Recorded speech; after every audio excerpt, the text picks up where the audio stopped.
I think basically what's happened is the two countries, Russia and Ukraine, have kind of fought each other to a standstill, with Ukraine dispatching the best part of 2,000 Russian soldiers a day at the moment, a day, and all the kit. Over 300 planes they've shot down and helicopters. They've managed to destroy large chunks of the Russian Navy and so on. They've dealt a lot of blows to the Russians. And in the last few weeks, since Trump has been elected, the ruble has been tanking. The Russian banks are stopping anybody taking any money out. There's a whole host of things if you look and see what's happening. Still with me are the political editor of The New European, James Ball, and former Conservative MP and Junior Health Minister, Edwina Currie. Edwina, I want to talk about Ukraine. For the first time since Russia invaded Ukraine nearly 3 years ago, Ukrainian President Volodymyr Zelensky has said that he would consider a peace deal if Ukraine, or at least parts of Ukraine that aren't occupied by Russia, could be granted NATO membership. But also, Edwina, for the first time, we heard President Zelensky say that in order to have a ceasefire, he would be willing to cede Ukrainian territory to Russia. A lot of different countries proposed a ceasefire. So the question is, ceasefire where? That is the question. The second point is, if we speak ceasefire, guarantees that Putin will not come back. Mm-hmm. Edwina, what do you make of what President Zelensky had to say? Well, as you know, I have a Ukrainian family of refugees staying with me. They've been with me since soon after the invasion back in 2022. So I follow what's going on usually 2 or 3 times a day and sometimes more than that. And Zelensky, let's just bear this in mind. Zelensky has never been a hawk. When he was first elected, he actually was seeking peace. He went and spoke with Putin. He really was leading from the front on that. And I think he, and probably now a majority of the Ukrainian people, would like to see an end to what he's called the hot phase of this war.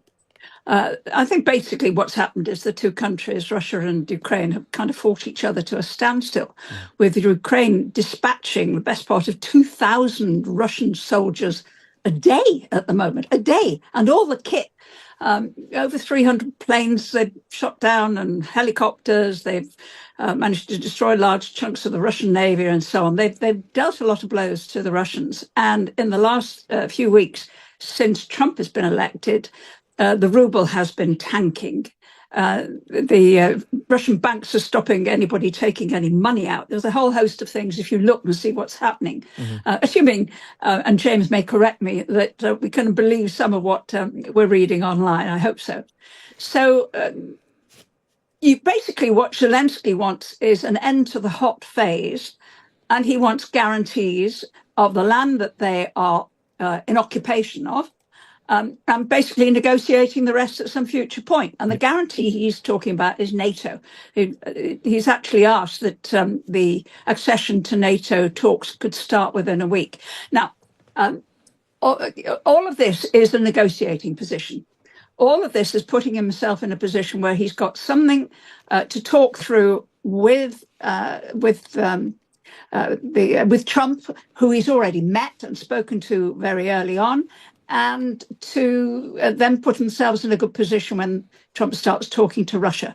Now, if Russia doesn't accept all that, then what Trump's people have been saying is that they would then offer a lot more help to Ukraine to finish it. Nobody knows where it's going, except I think my guess is that we have ended the beginning of the end, at least of the warfare. Okay, James, we've got just a minute and a half left, but just your thoughts. This was the first time we heard President Zelensky even entertain the thought of conceding territory to Russia. I spoke earlier to a Ukrainian MP from the Holos Party. So that might be a difficult sell for the Ukrainian people. And also membership of NATO was what started the whole conflict to begin with, that Russia was worried that Ukraine was heading towards NATO membership. No, it wasn't. Putin says he regards Ukraine as part of Russia. It's part of the Russian state. It is a line used by Western apologists for Russia. It was not Russia's motivation. It is a total fiction that's used to undermine support for Ukraine. But Zelensky's played a clever game here. This is all about as much leverage as he can get in negotiation. That's why they've got missiles striking into Russia. That's why they're looking at what's happening in Syria, which weakens Russia. Zelensky has said he wants Ukraine under the NATO umbrella. That is different from saying it must be a member. He's using membership to try and say he wants NATO peacekeepers on Ukrainian soil. But what is the mood in Ukraine? What would this peace deal actually mean for them? Well, joining us now is Kira Ruddick, Ukrainian MP from the Holos Party. Kira, thank you for giving us your time. Welcome to the show. Hello, Alexis, and thank you so much for having me. What do you make of President Zelensky's comments? This idea that Russia may be allowed to keep territory it occupies now, Ukrainian territory, but the rest of Ukraine would be put under NATO, the umbrella of NATO, and that would give President Zelensky time to get those territories back with diplomatic procedures. Well, right now, I think we are talking in like broader strokes, right? There's no peace deal on the table, and there has no discussions about like what that may look like publicly. So, of course, President is talking about security guarantees, and it was crucial since the day one of the full-scale invasion about like no matter where we are in terms of the battlefield, the question was always, how do we live with Russia moving forward, and what are the guarantees that Russia would not attack us again? I want to paint a picture for you how it looks on the ground here. And in 1994, Ukraine given up on our second largest nuclear arsenal in the world for the security guarantees of our sovereignty and territorial integrity. And these guarantees went from the United States, United Kingdom, I think France, and Russia. And look how it works for us. Not very well, right? So in 2014, well, after Russia has taken over Crimea and eastern territories of Ukraine, there was already an idea of the ceasefire and then some diplomatic negotiations over the territories that Russia captured. So as you have seen, it did not work. First of all, it only gave Russia an ability to strengthen up themselves and attack us in 2022.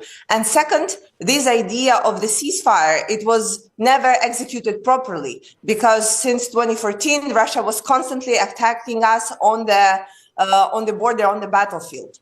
So right now, President Zelensky is mentioning NATO as one of the ways that security guarantees could be done the way that people will believe them. Because the main question on the ground is like how any of the deal would be different from what we have had before. And I do not see any difference or any realistical ideas. We are all waiting for Donald Trump to come to the office in January, and he made pretty bold statements regarding ending the war in 24 hours.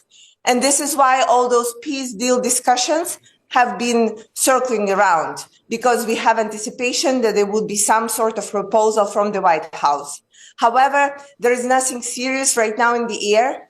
And giving you the understanding of what is happening here in Ukraine, look, the majority of people have either someone fighting at the front or have lost someone at the front line. And coming to them and saying, well, we will stop right here and then we will figure something out would mean that those sacrifices, they were for nothing. Mm-hmm. So I think President Zelensky will be in a very tough spot in trying to explain this idea of giving up some territories to the people of Ukraine. Well, that was going to be my next question, Kira. This was considered unthinkable, this idea that territory would be ceded to Russia. Now, it's important to say that President Zelensky said that this is a temporary solution in order to have this ceasefire, to end the hot phase of the war, as he called it, and then that he would pursue getting those territories back under diplomatic means. But the idea that some territories would be ceded to Russia, how would that go down with the Ukrainian people? It's not about territories. Let's make it very clear. It's about people who are right now on those occupied territories. And you see, I've been to Bucha and Irpin the first day after liberation. I have seen what Russians were doing there, the torture rooms and mass graves. And it is unthinkable to agree that we are right now basically forfeiting our people at the temporary occupied territories where they will be, and they are tortured and kidnapped and their kids are taken from them because just for the sake that they are Ukrainians, right? So there should be a solution to people there on those occupied territories, and I don't see that there is a solution just yet. So we are talking about very abstract matters right now. And again, given the fact that we have heard that Donald Trump will try to figure out some solution for Ukraine, and this is why more and more ideas are circling. But no idea that has been taken by president or the parliament would be workable if people wouldn't agree to that. And again, we have lost already too much to say, well, it is what it is. Let's look at some diplomatic solution. I want to stress that there is still a very good solution on the table. The fact is just that our allies don't like it, is to arm Ukraine to the point that we were asking to be armed and allow us to fight back Russia without the limitations so we can use force to push them away from our territories. We have been sending and showing by the facts of how efficient and effective our military are with those armors. And unfortunately, by this time, we are still lacking the results in delivering the weapons to the battlefield. Okay. We have political promises, but we do not have the results. Okay,